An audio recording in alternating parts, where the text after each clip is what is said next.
उद्या उपमुख्यमंत्री अजित पवार नांदेड दौऱ्यावर। नांदेडच्या नरसी येथे माजी खासदार भास्करराव पाटील खतगावकर, माजी आमदार ओमप्रकाश पोखरणा, मिनल खतगावकर राष्ट्रवादीत प्रवेश, आमदार प्रताप पाटील चिखलीकर यांनी केली तयारीची पाहणी। कोल्हापुरातील हद्दवाढी संदर्भात सोमवारी उपमुख्यमंत्री एकनाथ शिंदेंच्या दालनात बैठक होणार। जिल्हाधिकारी अमोल येडगे यांच्यासह महापालिकेच्या अधिकाऱ्यांना बैठकीसाठी उपस्थित राहण्याच्या सूचना। मनोज जरांगेंचा 8 टप्प्यात महाराष्ट्र दौरा। जरांगेंच्या महाराष्ट्र दौऱ्याचा आज पहिला टप्पा, तर राज्याच्या कानाकोपऱ्यात दौरा करणार असल्याची जरांगेंची माहिती। पुण्यात शरद पवार आणि अजित पवार एकाच मंचावर। वसंतदादा शुगर इन्स्टिट्यूटच्या बैठकीला शरद पवार, अजित पवार, जयंत पाटलांनी लावली उपस्थिती। मुख्यमंत्री फडणवीसांच्या हस्ते नागपुरात नवसखी सरस महोत्सवाचं उद्घाटन। सरस महोत्सवाच्या उद्घाटनानंतर मुख्यमंत्र्यांकडून प्रदर्शनाची पाहणी। शेतकऱ्यांनी विश्वास ठेवला पण श्रीमंत लोकप्रतिनिधींनीच तिजोरी लुटली। रणजितसिंह नाईक निंबाळकरांची रामराजेंवर जोरदार टीका। रामराजेंनी 4 दिवसापूर्वी ठेवलेल्या स्टेटसलाही निंबाळकरांचं प्रत्युत्तर। औरंगजेबाच्या कबर परिसरात पोलीस बंदोबस्त कायम। औरंगजेब कबर परिसरात सर्वत्र शांततेचं वातावरण।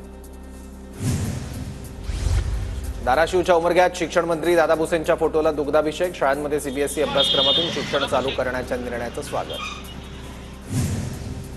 सोलापूरच्या करमाळ्यातील पोत्रेत विधान परिषदेचे सभापती राम शिंदेंचं जोरदार स्वागत। राम शिंदेंच्या ग्रामस्थांकडून सन्मान। सांगलीच्या कस्तुरबा बालचंद महाविद्यालयास नॅककडून ए मानांकन दर्जा प्राप्त। लठ्ठे एज्युकेशन सोसायटीचे चेअरमन शांतीनाथ कांतेंची पत्रकार परिषदेत माहिती।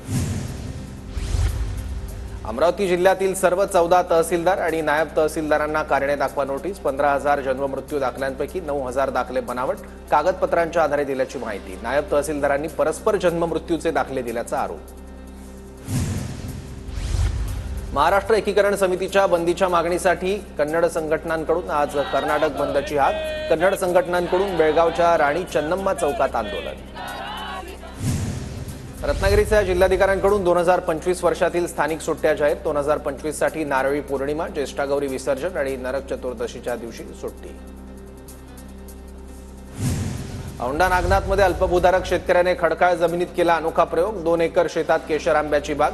आता शेतकरी अनिल देशमुखांना यातून चांगलं उत्पन्न मिळण्याची अपेक्षा। जळगावच्या मुक्ताईनगर आणि चोपडा तालुक्यात ज्वारी काढणीला सुरुवात। मजुरांच्या सहाय्यानं कापणी सुरू। बाजारपेठेतही गव्हापेक्षा ज्वारीची आवक वाढली। जळगावच्या 40 गावांमधील बाजार समितीत धान्य आवक वाढली। आवक वाढल्यानं धान्याच्या दरात 300 ते 400 रुपयांची घसरण। गहू, तूर, हरभऱ्याच्या दरातही काही प्रमाणात घट। गोंदियामध्ये ग्रामपंचायतीच्या 345 रिक्त जागांसाठी निवडणुकीचा बिगुल वाजणार। 26 तारखेला अंतिम मतदार यादी प्रसिद्ध होणार।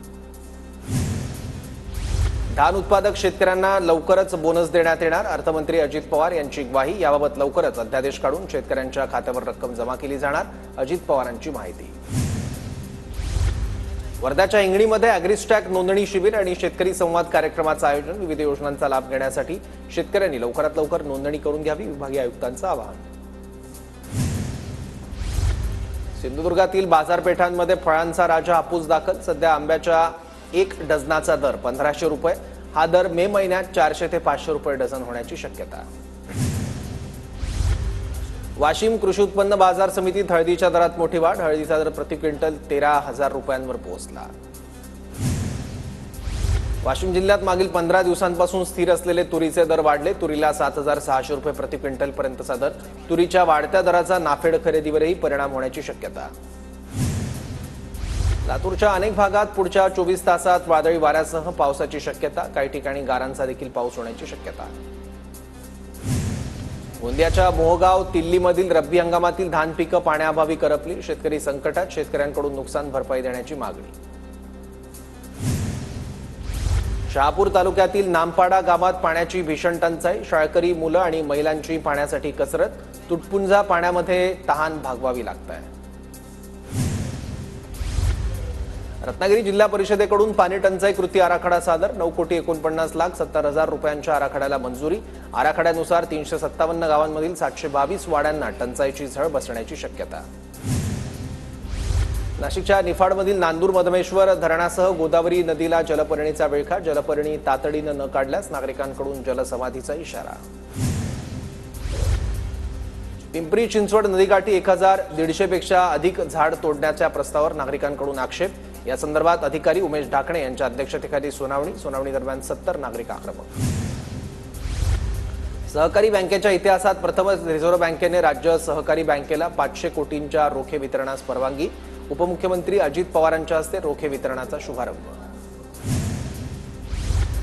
सिंधुदुर्गात कोकण मराठी साहित्य परिषदेकडून ग्रंथदिंडीचं आयोजन. मोती तलाव केशवसूत कट्ट्याजवळून ग्रंथदिंडीला सुरुवात. दिंडीत शाळकरी आणि महाविद्यालयीन विद्यार्थ्यांचा सहभाग. जळगावातील छत्रपती शिवाजी महाराज उड्डाणपुलावर उभ्या असलेल्या ट्रकची रिक्षाला धडक. अपघातात रिक्षाचा चक्काचूर. दुर्घटनेत एका रिक्षातील प्रवासी जखमी. इंस्टाग्रामला स्टोरी ठेवल्याने युवकाला मारहाण. परभणीच्या गंगाखेड शहरातील नगरेश्वर गल्लीतली घटना. 8 जणांविरोधात गंगाखेड पोलीस ठाण्यात गुन्हा दाखल. लातूरच्या अहमदपूरमध्ये अवैध वाळू वाहतूक करणाऱ्या वाहनांवर कारवाई. मण्याड नदीपात्रातून वाळू रेतीचा अवैधरित्या उपसा. आरोपींकडून 25,25,000चा मुद्देमाल जप्त. पालघरमधील वैतरणा नदीपात्रातून अवैध वाळू उपसा सुरू. सक्शन पंपद्वारे 12 ते सकाळी 6 वाजेपर्यंत वाळू उपसा. वाळू माफियांच्या दहशतीमुळे नागरिकांमध्ये भीतीचं वातावरण. बुलढाण्याच्या सम्राट अशोकनगरमध्ये विद्युत रोहित्राला आग. यावेळी महिलेने जीव धोक्यात घालून लागलेली आग विझवली. सांगलीच्या कर्नाळमध्ये 50,000ची लाच मागितल्याप्रकरणी तलाठेसह दोघांना अटक. शेतजमीन सातबाऱ्यावर नोंद काढण्यासाठी लाच मागितल्याची माहिती. सांगलीच्या संजय नगरमध्ये मोफत आरोग्य तपासणी शिबिराचं आयोजन. गर्भमुख आणि स्तनाच्या कर्करोगाची तपासणी. जिल्हाधिकारी अशोक काकडे आणि आयुक्त शुभम गुप्तांच्या उपस्थितीत शिबिराचं उद्घाटन. सांगलीच्या जतमधील उमदी परिसरात बापाकडून 13 वर्षाच्या लेकीवर अत्याचार. नराधम बापावर पोक्सो अंतर्गत गुन्हा दाखल करत पोलिसांकडून बेड्या. गोंदियामध्ये रेशन कार्ड धारकांना ई-केवायसी करण्याची शेवटची संधी. गोंदियामध्ये 78% ई-केवायसी पूर्ण. 31 मार्चपर्यंत ई-केवायसी करण्याची शेवटची डेडलाईन. लवकरात लवकर ई-केवायसी करण्याचं प्रशासनाकडून आवाहन.